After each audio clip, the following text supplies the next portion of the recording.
Howdy, this is really cool. Hello, everyone. Thanks for learning about MS with me, Aaron Boster. And I am super pumped to spend a little bit of time with you guys. As many of you who followed my social media know, I was just at ECTRIMS, the European Congress or Committee, I think, for the treatment and research in multiple sclerosis. It's the Olympics of multiple sclerosis. I try to go every single year. And this year it was in Stockholm, Sweden, which in and of itself was freaking awesome.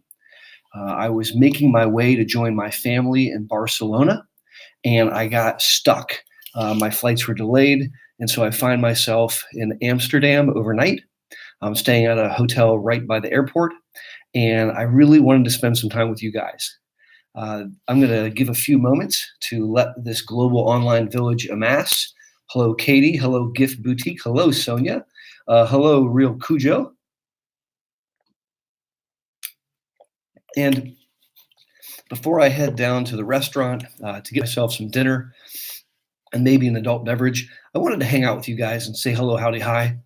I have a lot of ideas for stuff that I want to share with you as it relates to the ECTRIMS meeting. I'm not sure that I'm going to dive into all of those details tonight. I don't have a planned agenda. And so I thought, what the hey, maybe we could just do an Ask Me Anything MS. I've got a lot of thoughts in my mind about multiple sclerosis, and through the course of the live stream, I'll share some with you. There's 67 villagers that have jumped online. That's awesome, guys. Thank you so much. Make sure to give a thumbs up if you're digging what we're doing. Linda's on the line. Hello, Brenda. Hello, Jen. Hello, Olivia. What's up, Stacy? Zara. Linda's saying hi from Central Ohio. Marty Robinson is here. Chelsea's here. Liam is here. Terry's online. This is completely wonderful. As many of you know, please, when you jump online, tell me where you're calling in from. I love watching this global online village grow. Hello, John. I hope you and your family are doing well. Hello, Mary Robinson. Mary, if you'd like to talk offline, I'd be happy to discuss that with you. But what you're saying isn't exactly accurate. Anthony is online. Hello, hello. This is really great. There's 73 people here. And what we're going to do this evening is an Ask Me Anything MS. I'm also going to be sharing a little bit about the ECTRIMS meeting. So why don't we start by talking a little bit about ECTRIMS. I will do some actual videos where I'm going to go over some data with you guys. I have to put those together over the next week or so.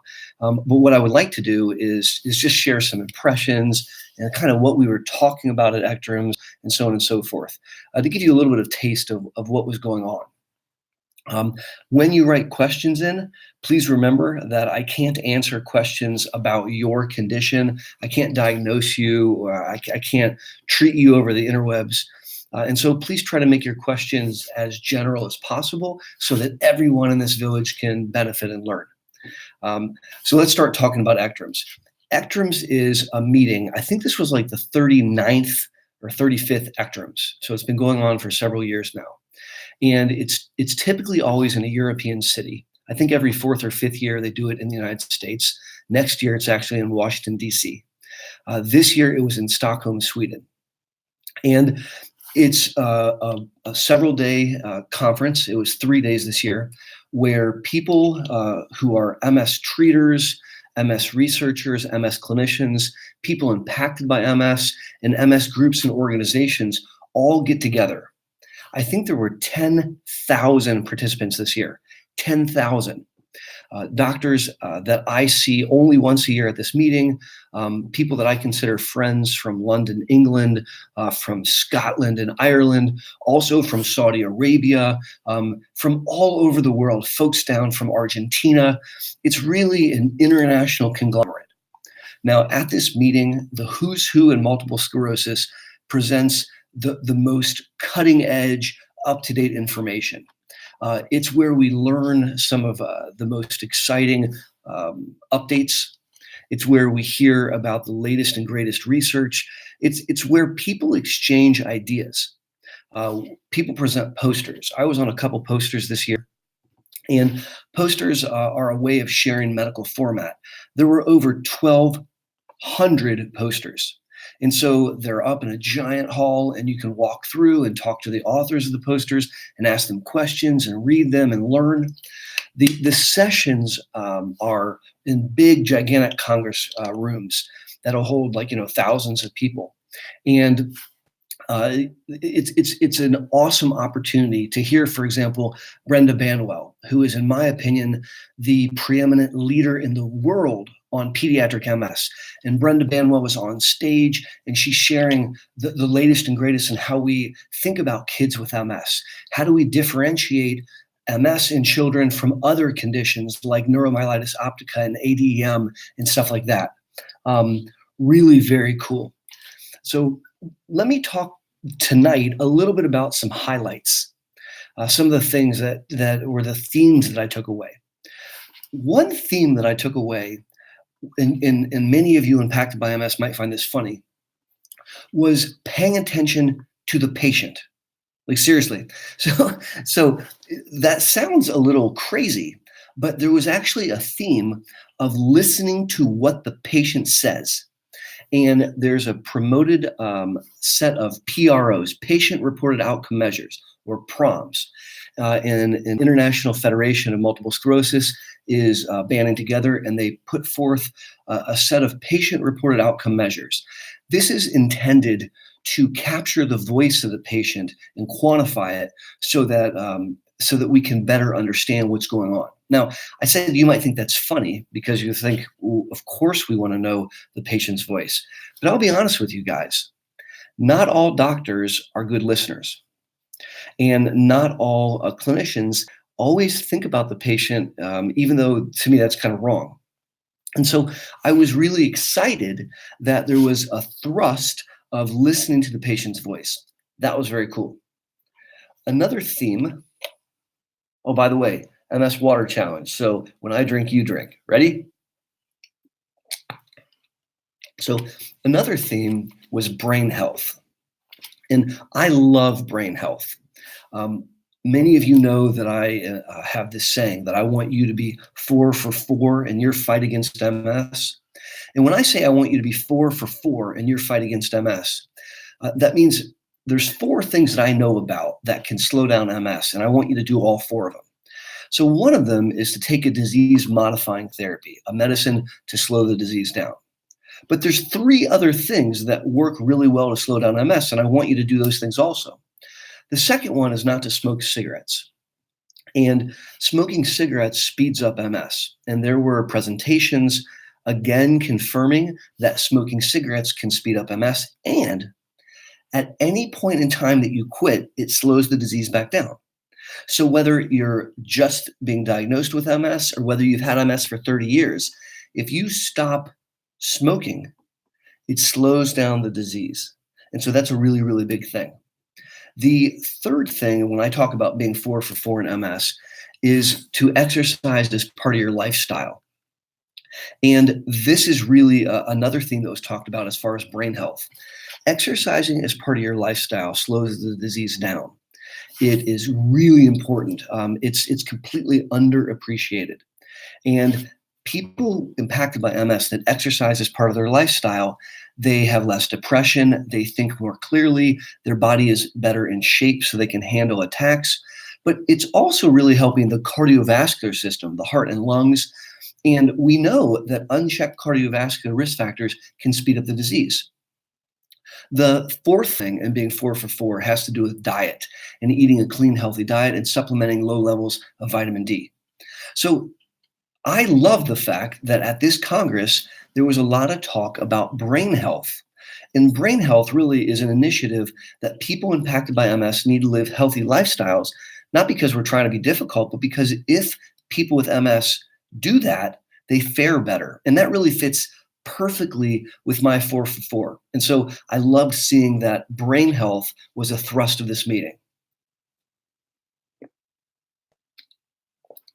What were some other themes?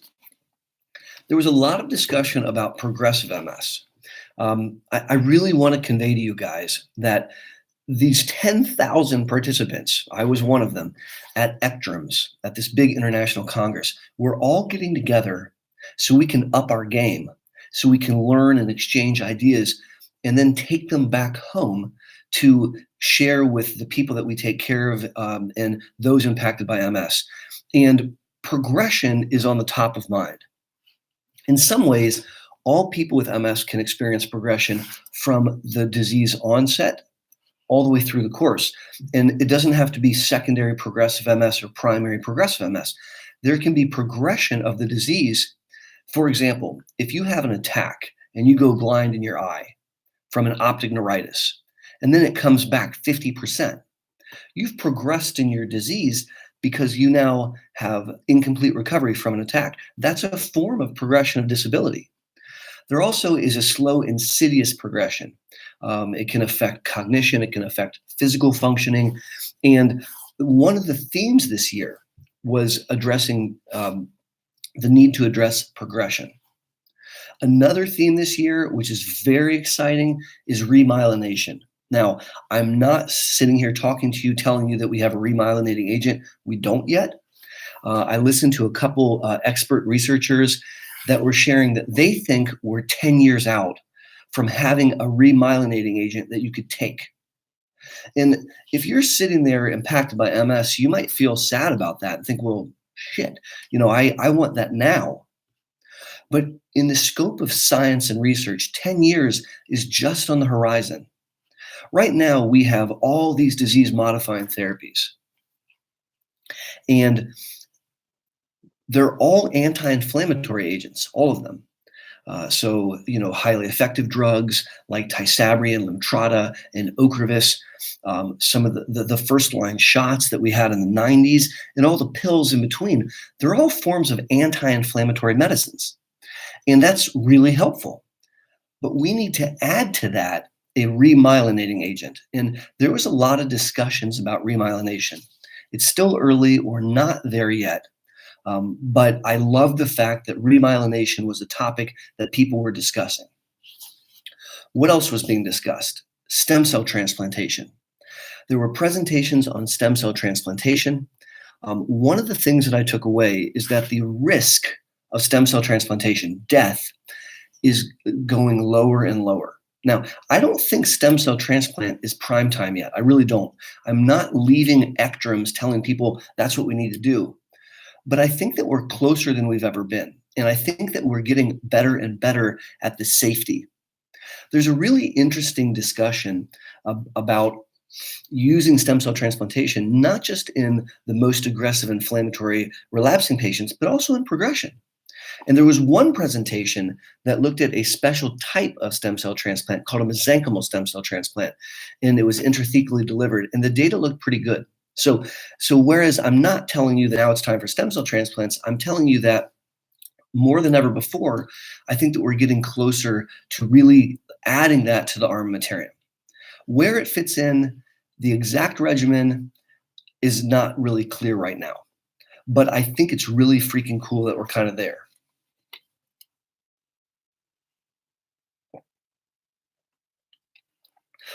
What else was talked about?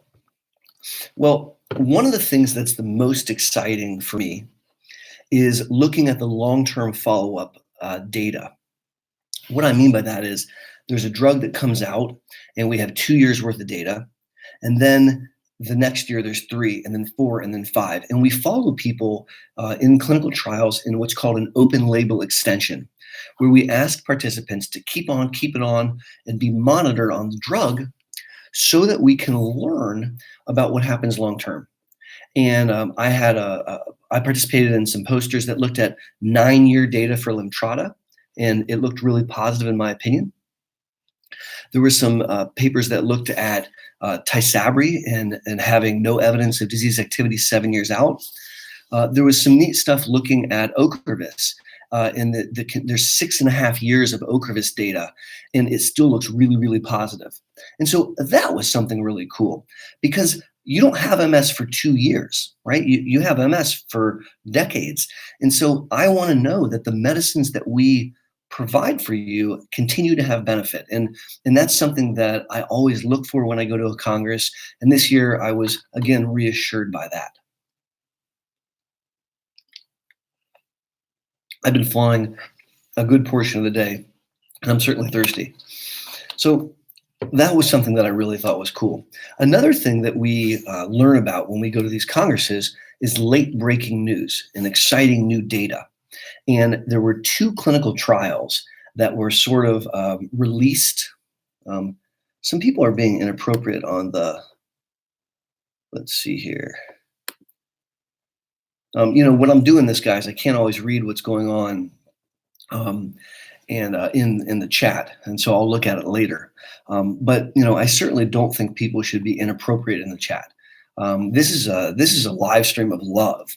This is a live stream of community, a global village, and so we want to be respectful to one another, and we certainly don't want to be sassy pants. So, anyways. I was talking about new clinical trials data, and there were two clinical trials that wrapped up, and this was the first time that we got to see the data. It was really, really exciting. So I'm a bit of a nerd, and I really, really like clinical trials. I'm very involved in them, and I love seeing the release of the data. It's kind of exciting.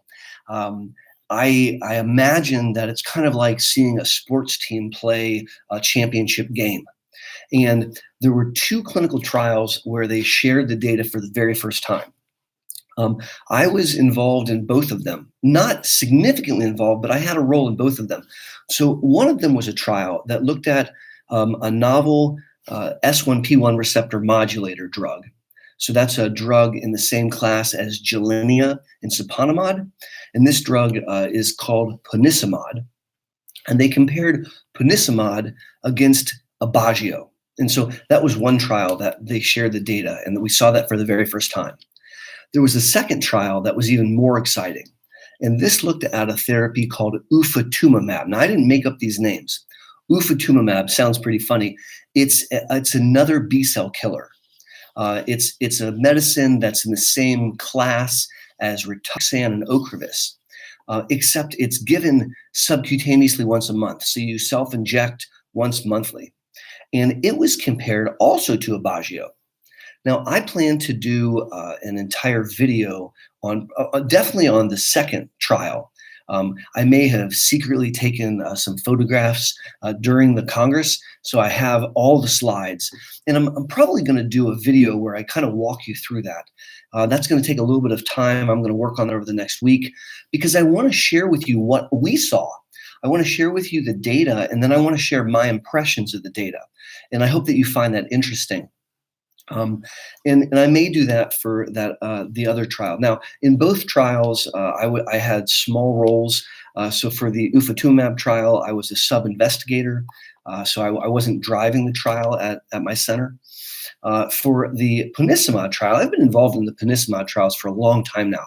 And I actually was an investigator in that trial. And so we got the readout on those two trials. Now, both drugs showed positive effects. And that's super exciting. And what happens next is those papers get written up and they get published. Also, soon the manufacturers of those new therapies will submit to the European, the EMA, which is I forget what it stands for, but it's the European version of the FDA, and also to the American FDA.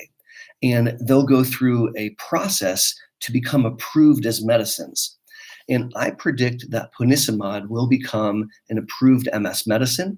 It'll be another drug similar to Gilenya.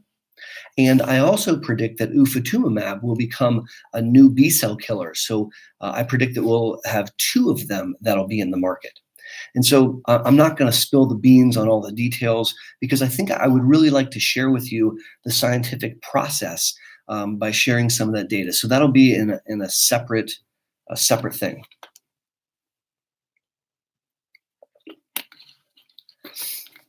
So those are some of the themes that I saw at ECTRIMS. Let's take a break from talking about ECTRIMS. I'm going to turn to the chat, and we're going to do an Ask Me Anything. And so let me take a look here and try to find some questions. If you guys have any questions, it doesn't need to be about ECTRIMS. Anything in MS is okay with me. Here I found a question that Anne McNabb proposed. And so it says, question, what is the latest on rebound from Gilenya? Likelihood, prevention, treatment, thanks. So that's a great question, Anne. So Gilenya is a very good pill. I think amongst the pills, it's up as one of the most effective. It's a once-a-day pill. It came out in October 2010.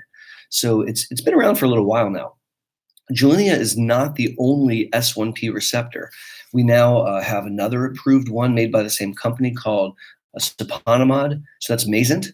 Ozanimod has been studied and shown to be helpful. In this live stream, I just talked about another one in the class, ponesimod.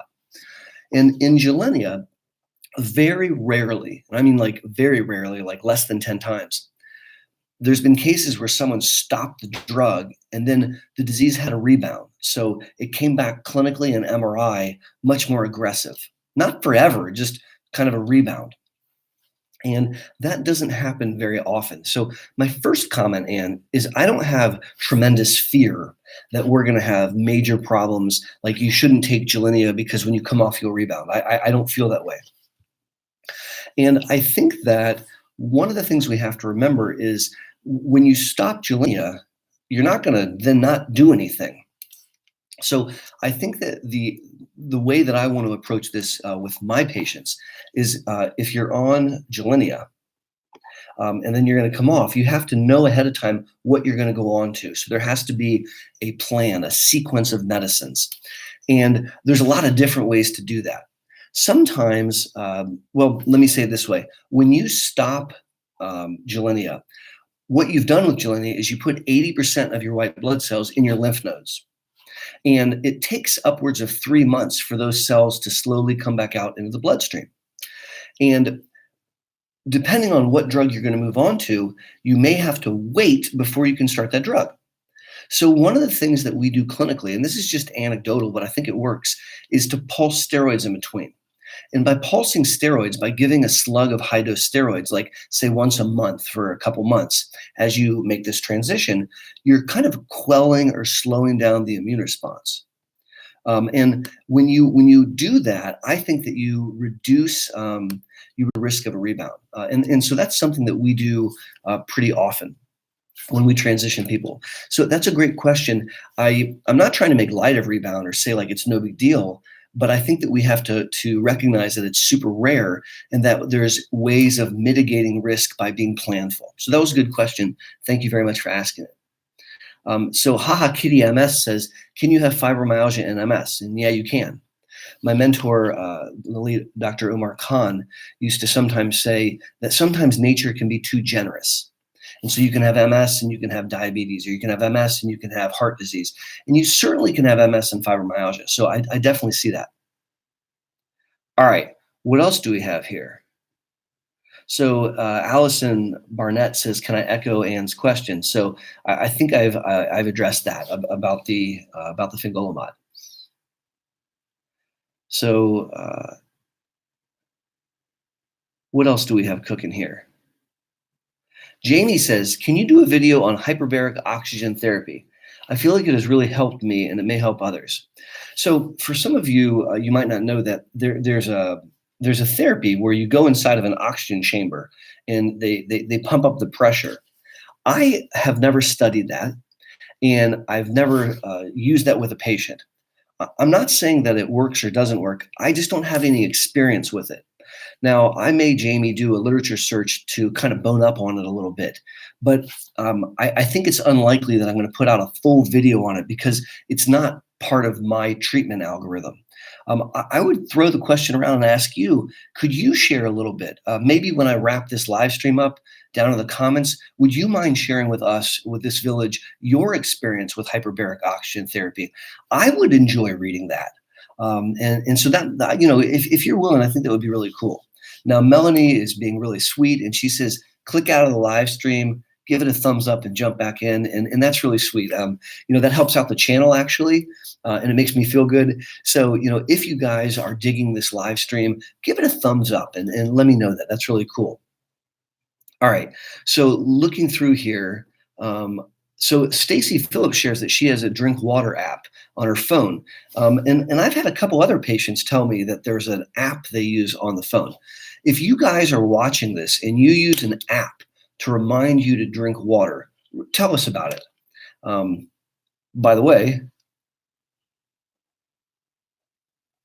The hotel has these like little water bottles, and I certainly hope I didn't have to pay for them. There wasn't a sign on them that said they were like $20, but I'm thirsty. It's pretty delicious. So yeah, Verna Holaron says remyelinating agents. Huh, interesting, super interesting. I think in order to beat this disease, we're going to need to bring to the table probably four things at least. One of them is brain health.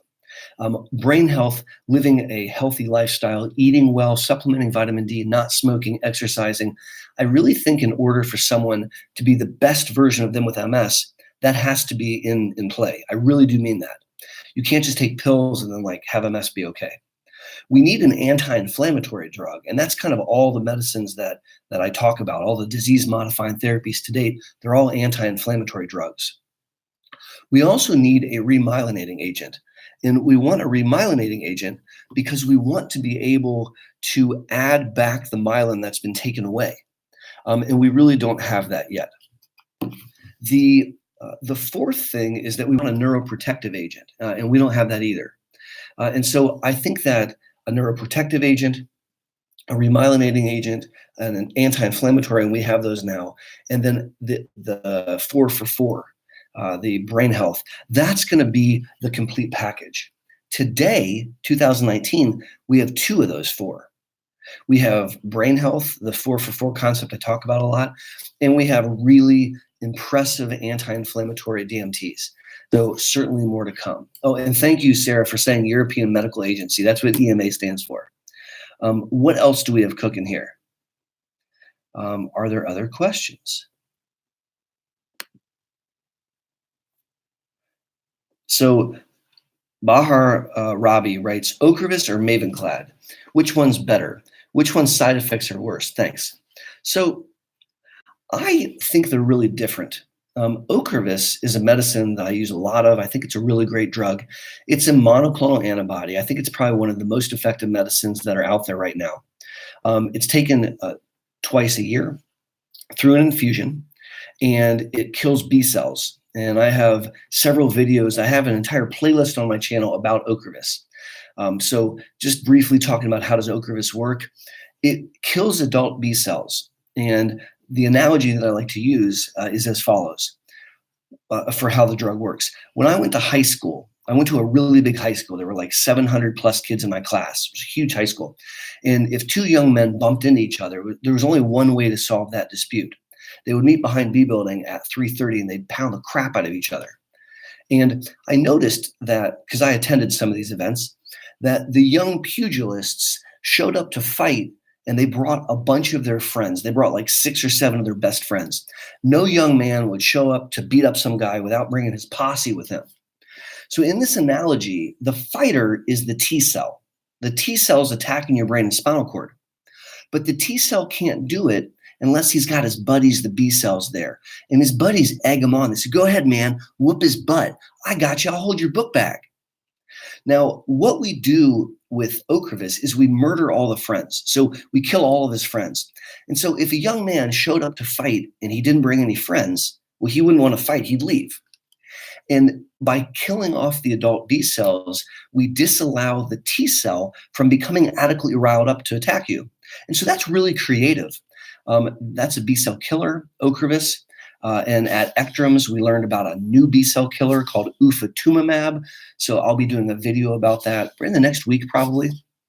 And it turns out to be a very effective way of treating MS. And you take the Ocrevus twice a year forever. It's a continuous therapy. Mavenclad is very different. Mavenclad is a cladribine, and it's a medicine that was actually studied a long time ago. And for some concerns of safety, the FDA and the EMA said no. And then 10 years later, they resubmitted, and both agencies were like, yeah. And so Mavenclad was approved last year. I attended a really cool discussion with a guy that I have tremendous respect for. It's an MS neurologist from South Africa that works in London. His name is Dr. Gavin Giovannoni. And Gavin is a cool dude. If you guys aren't familiar with Gavin Giovannoni, I want you to do a Google search for Bart's MS blog. He works at Bart's MS and participates in this amazing blog. And he's really a forward thinker. And he's used a lot of Mavenclad. He's used a lot of cladribine. And so I went to a session. There was about 20 of us neurologists where we could ask him questions, and he talked about Mavenclad. And I learned a lot there. It was really, really cool. Mavenclad's very different. Mavenclad is a pill, and you basically take a pill or two once a day for 5 days in a row. So like Monday through Friday. And you do that at home. And then you wait a month, and then you do 5 days in a row again. So 5 days the first month and 5 days the second month. Then you don't take it again for a year. And then on the second year, you do the same thing. And then you don't take it again. You can't take it for the next 2 years. And so that's very different than Ocrevus. What you're doing with Mavenclad is you're interrupting DNA. You're kind of putting the brakes on DNA. Supposedly, you're not causing mutations to DNA. You're just kind of stopping it. And so it's intending to do a reset of the immune system. It's an immune reboot. And I call it microinduction. That's the way I think about it. It's mechanistically trying to do something different than Ocrevus. Ocrevus is suppressing B cells the way I described. What Mavenclad is doing is it's trying to kill off the cells that are naughty and have them grow back kind of different. It's trying to reset the immune response. Now, my opinion is that Ocrevus is a more effective medicine than Mavenclad. And that's just my opinion. That doesn't make me right. It just makes me opinionated. And we've actually never done a clinical trial where we compare Ocrevus and Mavenclad. So we can't know that or not know that because you can't compare across trials. But when I look at the effect of Ocrevus in its trials, and when I look at the effect of Mavenclad, it's my opinion that Mavenclad is a very good drug, but it's not as effective as Ocrevus. And that's just my opinion. But what I think is more important, honestly, is there are very different ways of treating. So Ocrevus is a continuous therapy, and Mavenclad is not a continuous therapy. It's an induction therapy. And so it's my experience that you kind of go one way or the other intellectually or philosophically in how you treat. So I appreciate you asking that question. All right, what are some other questions that we have cooking here? So here's did I just lose it? I hate when I do this, guys. I'm dyslexic and it's very hard to find things here. I saw a question and I can't find it, but it said, can secondhand smoke cause a problem? And yeah, it can. Being exposed to secondhand smoke, particularly as a child, can increase the risk to develop MS. Smoke, like lighting tobacco on fire and then breathing in the smoke, is very pro-inflammatory. And so I don't recommend that you're exposed to lots of secondhand smoke. Now, that can be a major problem if your spouse smokes, right? So if you don't smoke and your spouse smokes and smokes in the house, let's say, and you guys live together, you may constantly be exposed to this pro-inflammatory smoke, and you might not like that. And so if we're going to be the best version of us possible, despite MS, I want to try to avoid that.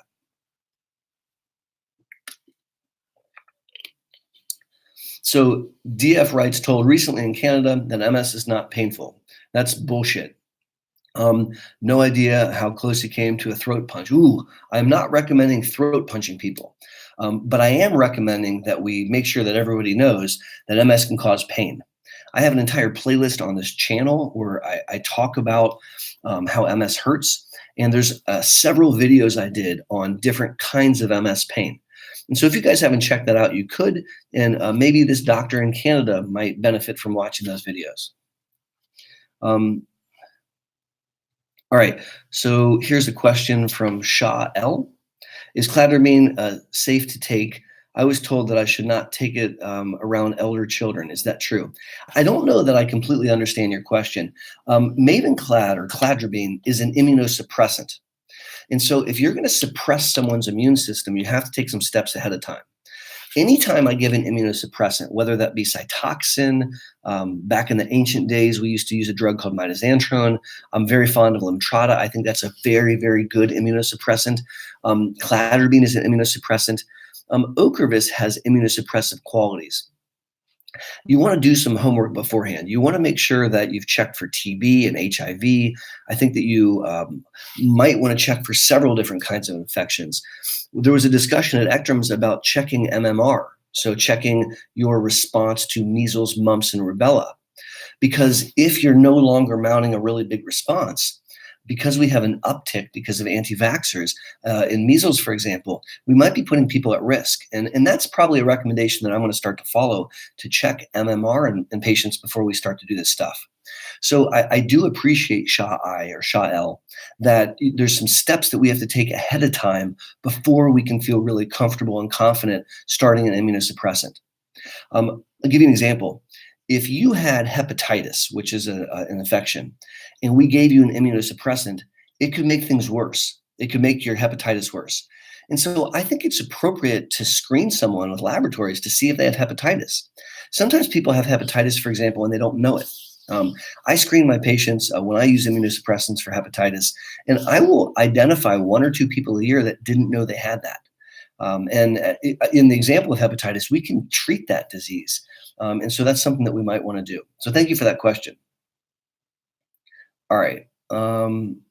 What other questions do we have cooking here? Here's a question from, I'm going to not say this name correctly, Mnira Alama. I'm sorry if I said that wrong. I apologize. Mneera. And the question is, if the JC virus is positive and you're taking a DMT like Ocrevus or Lemtrada, is it possible to have PML?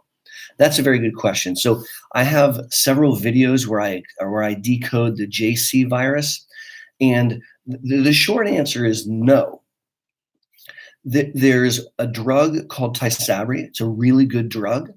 And if you have been exposed to this particular virus called the JC virus, so you're JC virus antibody positive, you've been exposed to it and you make antibodies against it, and you take Tysabri, there's an increased risk for PML. And it's a very small risk. It's way less than 1% typically. And I have some videos that explain that in great detail. To date, we haven't seen a patient with Ocrevus that got PML without having been on Tysabri beforehand. In fact, in the Ocrevus literature, there's 7 cases of PML. All 7 had been on a medicine beforehand. 6 were on Tysabri, the drug I just described. 1 was actually on Gilenya and then switched to Ocrevus and was diagnosed with PML. But in all 7 of the cases, they had it beforehand. Now, there are other drugs, like we've seen a couple cases with Gilenya, we've seen a couple cases with Tecfidera, but it's mostly with Tysabri. Now, is it conceivable that someone could have PML with Ocrevus? It's conceivable. I'm not telling you that it'll never, ever happen, ever. We can't say things like that, but we haven't seen it to date. Now, Lemtrada is interesting. There's 1 case in the literature of a possible PML with Lemtrada. It's a very contentious case.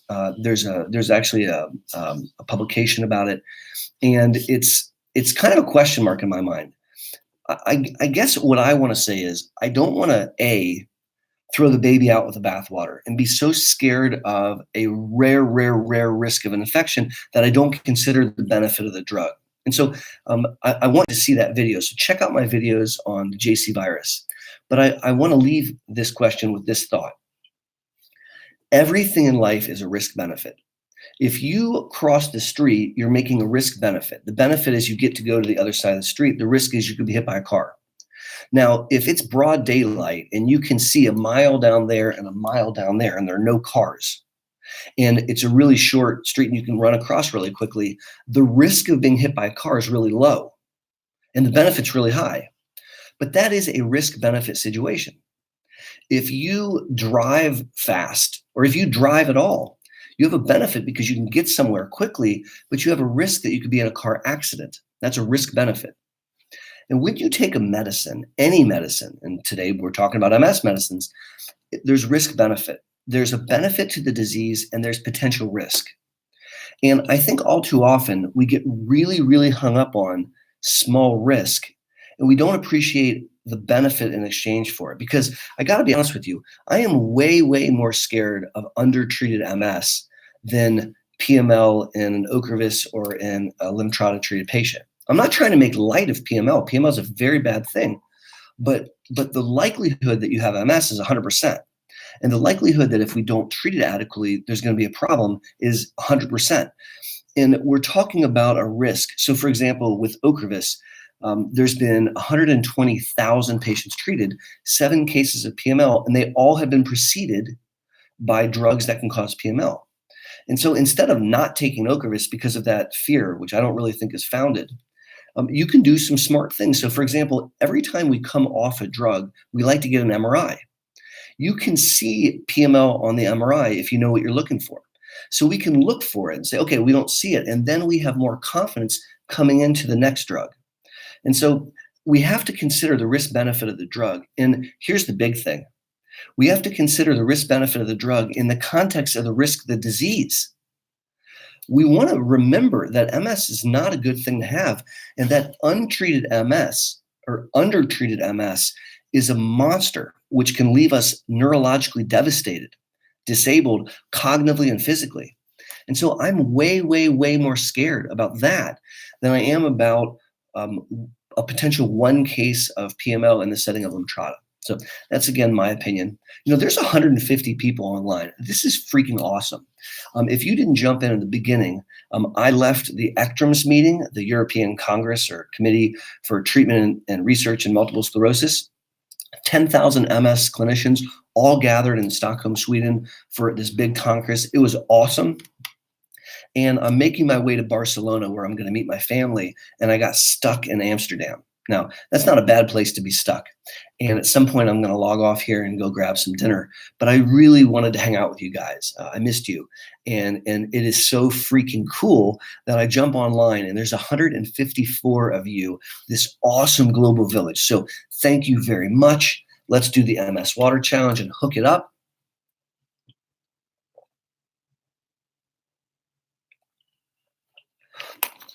You guys are really amazing.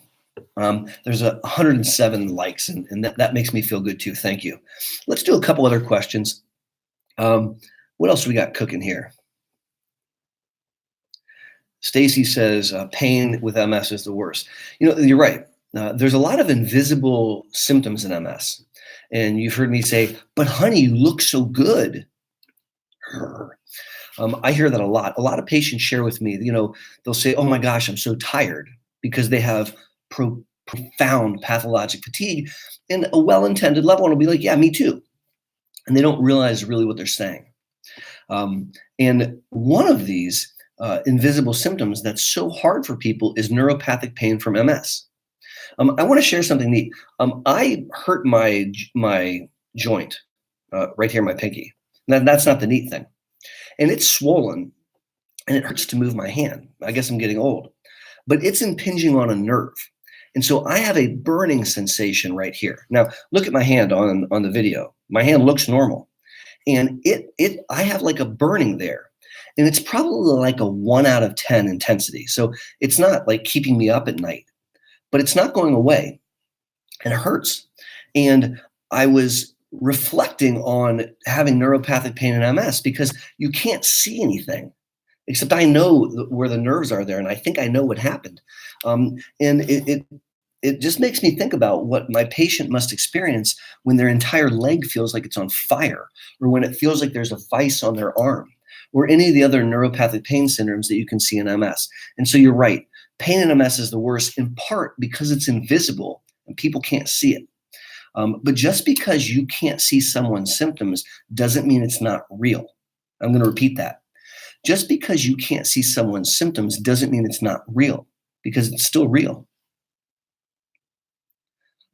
All right. So here, Kitty MS says, Tamara Mohammed, Dr. Boster, has a video on his page called MS Cure. It's a great video, but there's no cure. You can message me if you want to talk about it. So you're right. There is no cure to MS today.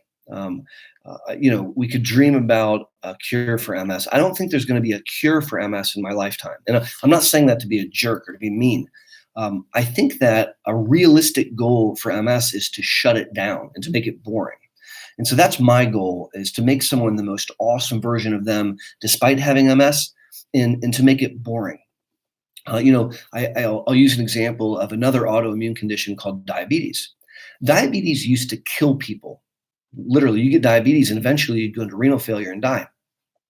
Nowadays, you might not know that your girlfriend has diabetes unless you eat chocolate cake with her and she gets out a little insulin pen and gives herself an injection. And I'm not saying it's easy to have diabetes. It's actually really hard to have diabetes. And diabetics have to be very attentive to a lot of things. They have to have a good lifestyle. They have to exercise as part of their lifestyle. They have to eat in a certain way. They have to take medicines on a regular basis. But they can make, in many cases, diabetes boring. And that's what we want to try to accomplish with MS. We want to try to make MS boring. All right, so looking for some other questions. So Cheryl Eagledon writes, newly diagnosed, my doctor wants me to start on Tecfidera. Does that make sense? Why not start with infusions? I'm 48. Oh, I lost the question. Darn it. So, I have a video on my channel that I put out very recently called Style of Treatment. And there's different styles of treatment. And, Tecfidera is a moderate efficacy drug. It's not a mild efficacy drug. It's not a high efficacy drug. It's kind of in the middle of the road. And a lot of doctors are comfortable giving Tecfidera.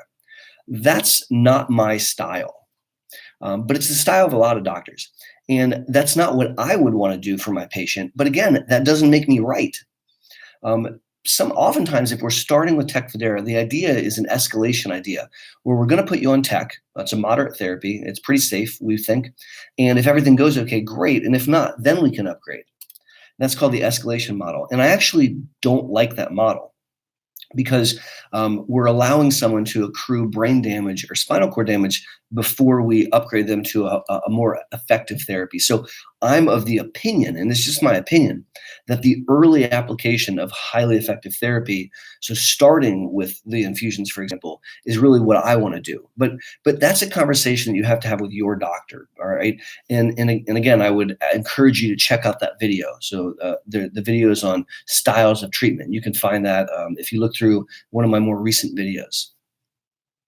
So Andrea's MS Vlog Support writes, question, any drugs for neuropathy that don't affect mood? I've tried so many and they all made me mean, depressed, and I just live with it now. So yeah, I can think of probably 20 medicines or more that can be used to treat neuropathic pain in MS. And some of them don't impact mood in a negative way. Some of them are actually antidepressants. So I'll give an example of a medicine called Cymbalta. And Cymbalta has an indication for depression. It's a very good antidepressant. It has a separate indication for pain. And so sometimes we can use Cymbalta and it'll actually make your mood better. Now, everybody's an individual. And when you say you've been through many of them, I feel for you because that stinks. But I bet you $1 that you haven't been on every single one. And unfortunately, in 2019, we don't have a way of knowing ahead of time which one's going to work for you and which one's going to have side effects that you can handle, which is stinky. And so then what we have to do is we have to try one out and give it a couple of weeks or a couple of months and then say, and then take them off and then try another one. And that can become very frustrating, right? But if we nail it, if we find one that works, it can be life-changing. And so I guess Andrea's MS Vlog Support, I don't want you to give up. And I want you to be strong and brave. And I want you to try out some more. All right. So, here's a question about alcohol. Yeah. So relaxed. So that's kind of cool. Someone named Relaxed is asking a question about alcohol. So thanks for doing this, Dr. Boster. Well, it's my pleasure. I get a lot out of this. I really appreciate you guys getting together with me. I really have a fun time answering your questions on the fly. And I was excited to share with you some initial impressions about ECTRIMS in the beginning of this video. And so there's a question regarding alcohol consumption with MS. Is it common for patients to experience relapses, pseudo-exacerbations after a night of moderate or heavy drinking? So I have a video on alcohol and MS, an entire video dedicated to that question. And so Relaxed, I would do a search under my videos and you'll find it and you can watch it. But just to answer your question, I don't know that that's common, but I certainly do hear people tell me that, where they tell me that certain symptoms get worse. I'm not suggesting that you shouldn't ever drink alcohol. I am suggesting that moderation is probably a good idea. So, every once in a while you're going to go out with the boys and tie one off. I think we have to be thoughtful about that. And there's a couple things we have to be thoughtful of.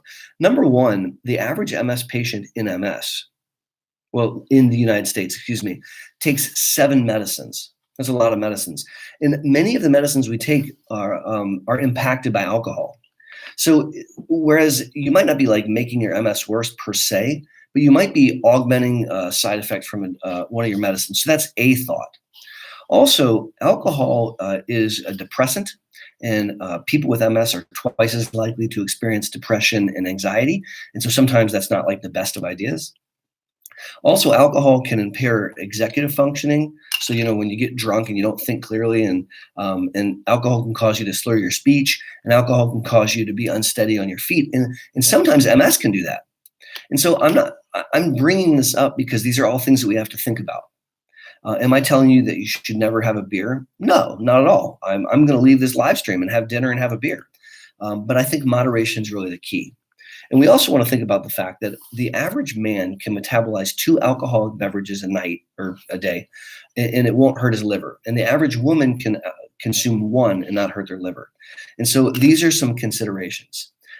Again, remember a little earlier on the live stream, I was talking about risk benefit. And there's a genuine risk benefit to having a beer or having a whiskey. And the benefit can be a great social event, makes you feel good. Some people call alcohol a social lubricant, et cetera, et cetera. And then the risk is all the stuff that I just talked about. And so as an adult, we have to make a risk benefit assessment.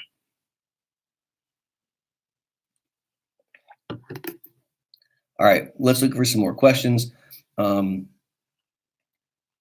So DM Hockey 33 writes, question: in inactive progressive MS, is the disease no longer causing damage, essentially stopped?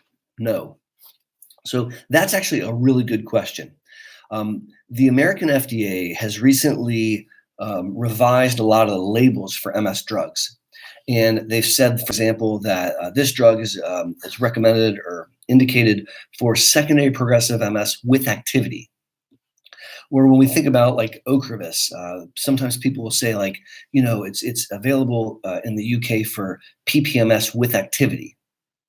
And what they mean by that is having clinical events or having new spots on the MRI.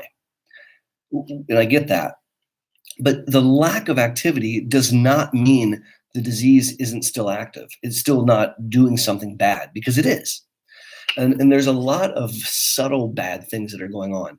There's a slow neurodegenerative process, brain volume loss, brain atrophy. That's still going on. And there's pathologically, for example, there's a change in the type of inflammation. So early relapsing MS, we can have these acute bouts of inflammation of the brain. And when you do an MRI and you give contrast, they light up. When you have later stages of MS, we believe that there's inflammation inside the brain, and it's under a locked blood-brain barrier. And so you're not going to see contrast enhancement, but that doesn't mean there isn't something going on. And when we do MRI research, we talk about what's called normal appearing white matter or normal appearing gray matter. And what that means is when you look at the standard MRI, that tissue, the gray matter or the white matter, looks normal, but it's not. And if you do special kinds of MRIs, MR spectroscopy, which looks at the metabolism of the tissue, or MTR, which is magnetization transfer ratios, that's one of my faves, that looks at the integrity of the myelin, the health of the myelin. Or if you look at tractography, these are all advanced techniques for MRI, you can see that the normal appearing tissue is not normal. It's sick. And so I don't want people to have a false understanding that if I'm not having attacks, if I haven't had attacks in a while, well, then I don't have active disease. And let me make the point this way. There was a study done that really kind of pisses me off, where they took a bunch of people that were a little older, like 55. That's not old. And they hadn't had an attack in 5 years, and they were on therapy. And they took half of them off the therapy and left half on. What they found was, in the group that came off therapy, a third of those people went on to have progression of their disease. And that's terrible. Now, they didn't have attacks. They had progression where they hadn't before. So clearly, those disease-modifying therapies were doing something. Oh, and that's another thing. Let me jump back to what I was talking about in ECTRIMS. Remember how when I started the live stream, guys, I was sharing with you updates in ECTRIMS? This is one of the biggest things. I can't believe I forgot this. There was a lot of research done looking at very large registries, where real patients, real world, and you can pull the registries together. And one of the things that they very, very, very clearly found was that MS drugs slow progression. And I was super happy to hear that, because there's still some doctors out there that say they don't do that, and that's wrong. And so I thought that was super cool. I really, really was happy to see that. I can't believe I forgot that earlier. So Karol Serwan writes, hello from Warsaw, Poland. Hello, I was in Warsaw, Poland earlier last year, and it was a really neat experience. My family's from Warsaw, Poland, a long time ago, and it was really cool to be there and to walk around. In fact, some of my videos, the last 20 seconds, I'll do like a fun outro clip where I'll do like an unrelated video. And in some of my videos, you can see where I filmed in Warsaw, Poland. Really cool. Anyways, so this is a question. Which drugs are the highly effective ones? What about Aubagio? So I have a video where I give my opinion about the efficacy of drugs, and I kind of rank order them. I don't think Aubagio is a high efficacy drug. Now, I like Aubagio. What do I like about Aubagio? It's a once-a-day pill, so that's pretty cool. It has really good brain volume data. So I think Aubagio does a good job of slowing brain shrinkage or brain atrophy. And so that's really important.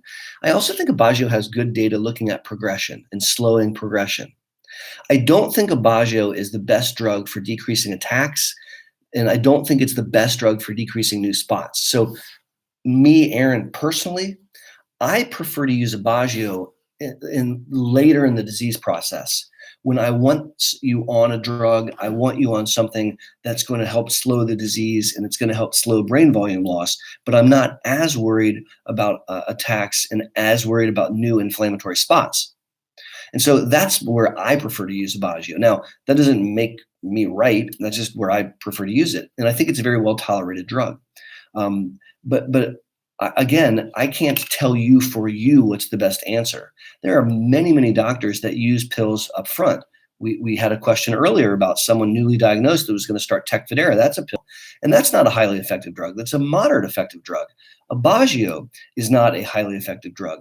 But that doesn't mean that it's wrong to use them. It's just that's not where I tend to place them early in the disease. At the end of the day, it's all about talking to your provider and having a conversation. And discussing what is the efficacy, what are the goals of this drug, what are the side effects, what are the tolerability issues of the drug, and trying to find the right match for you at that time.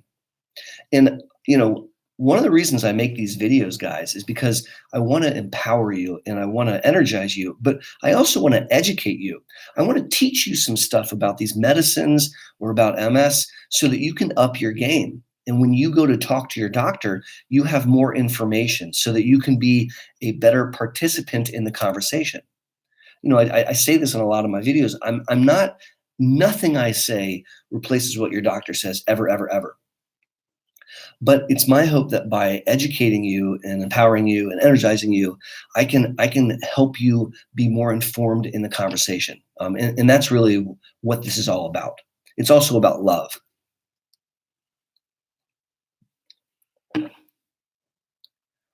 All right. What else we have cooking here?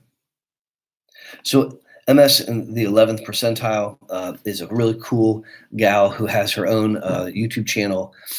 She has a neat story that she's willing to share with you. And so if you haven't checked out her YouTube videos, you certainly want to do that. So here's the last question of the evening. Michael Beckett writes, question, can you speak to the connection between gut microbiome and MS? I read something about using it to detect MS, any possibility of new treatments based on it. So I have a video on that. I have a video where I talk about the brain-gut connection. And the bottom line is, we know that the bacteria that lives in your gut, which is called the microbiome, the bacteria that colonizes your gut, your entire gut is lined with colonies of bacteria that help digest your food. we know that they impact the immune system. And there's some research that shows that people with MS have a dysbiosis. That's a fancy word for they have some like not the right bacteria. We don't know yet how to alter that in a way that's going to help MS, right? So today we don't know how to manipulate it in a way that's helpful. There's ongoing research. There's actually some research that looks at like fecal transplants, which I would not recommend right now.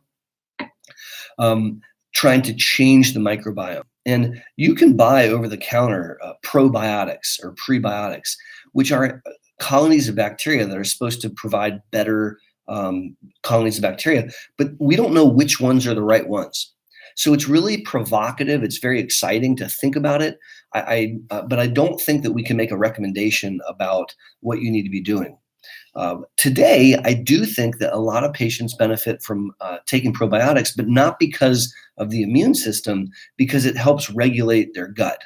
And many patients, when they take probiotics, they find that they have an easier time with controlling bowel function and with a lot of other gut-related things. So I'll throw that out there. Now, if I didn't get to your question, please don't be upset with me. As you know, I will go through the questions afterwards, and I copy the ones that I didn't get to, and I put them in a folder, and that's how I come up with ideas for videos. And sometimes I'll do a live stream where I'll just answer questions. So I will get to your question. My name's Aaron Boster, and I want to thank you very much for learning about MS with me. I want to thank you for taking some time out on a Saturday afternoon if you're in the United States, or Saturday evening if you're over here in Europe, and upping your game and talking to me and sharing with this global online village. It means the world to me. And I'm trying to put out a video once to twice a week. And I do a live stream at least once a month, and it's all about trying to help people between clinic visits. And so I really appreciate your participation. Thank you for your comments. Thank you for watching my videos and for liking what I'm doing. There's 166 people that have jumped online. There's 128 thumbs up, and that's one of the highest numbers I've ever seen. So thank you very much. Have a great rest of your weekend, guys, and I'll talk to you soon. So from Amsterdam, signing out. Take care.